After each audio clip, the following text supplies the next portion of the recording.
Halo semua, selamat datang di channel New Viral, channel yang membahas seputaran teknologi dan hal-hal random di dunia.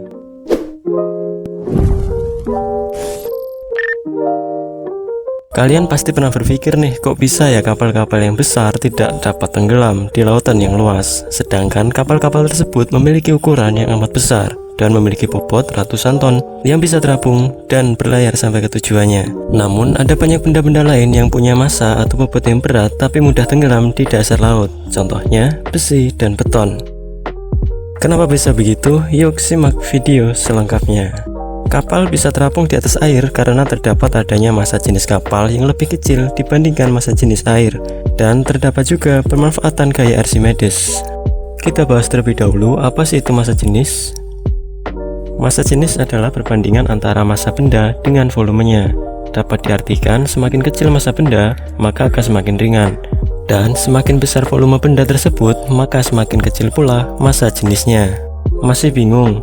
Dikutip dari laman Detik.edu, massa jenis, densitas, atau kerapatan adalah pengukuran massa tiap satuan volume benda, atau bisa juga diartikan sebagai perbandingan antara massa dengan volume benda. Semakin tinggi massa jenis suatu benda, maka akan semakin besar pula massa setiap volumenya.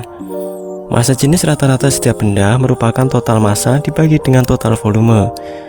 Contohnya benda yang memiliki massa jenis yang lebih tinggi adalah besi, sedangkan contoh benda yang memiliki massa jenis lebih rendah adalah air.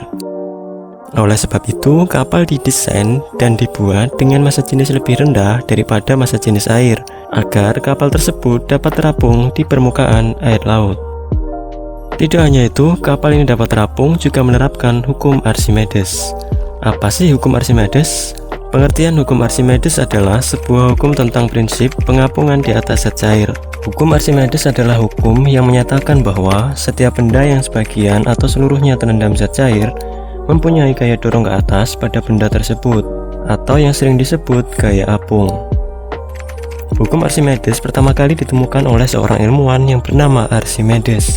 Dia adalah seorang ilmuwan, filsuf sekaligus insinyur yang bertempat tinggal di Italia. Pada abad kedua SM, ketika Yunani kuno berkuasa, pada saat itu raja memerintahkan Archimedes untuk mengetahui apakah mahkotanya benar-benar asli dari logam mulianya dengan memberikan syarat tanpa harus merusaknya.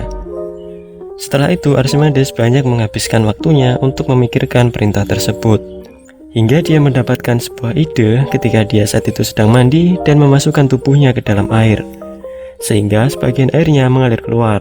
Sontak dirinya berteriak, "Saya menemukan jawabannya."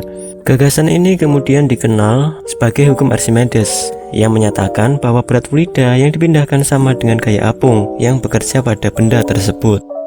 Di dunia perkapalan juga harus menerapkan pertimbangan pembebanan untuk menghindari patahnya sebuah kapal. Hal ini harus dilakukan pada saat bongkar muat pada sebuah kapal. Pada saat menaikkan atau menurunkan kontainer dan barang-barang lainnya dari kapal, seorang loadmaster harus menghitung beban dari barang-barang yang akan dimasukkan, supaya beban di haluan, buritan, dan lambung kapal merata. Sebuah kapal tidak bisa dimuati hanya pada bagian belakangnya saja terlebih dahulu, atau depannya saja, atau bahkan membiarkan bagian tengahnya kapal tetap kosong. Jika terjadi kesalahan, bagian-bagian struktur kapal akan mengalami tekanan dan bagian lainnya bisa mengalami renggangan yang pada akhirnya membuat kapal tersebut patah. Oleh sebab itu, banyak kapal menggunakan tangki pemberat atau ballast tank yang diisi air laut atau bisa juga dikosongkan untuk mengimbangi pembebanan pada kapal tersebut. Nah, itulah alasan kenapa kapal-kapal bisa terapung di atas air.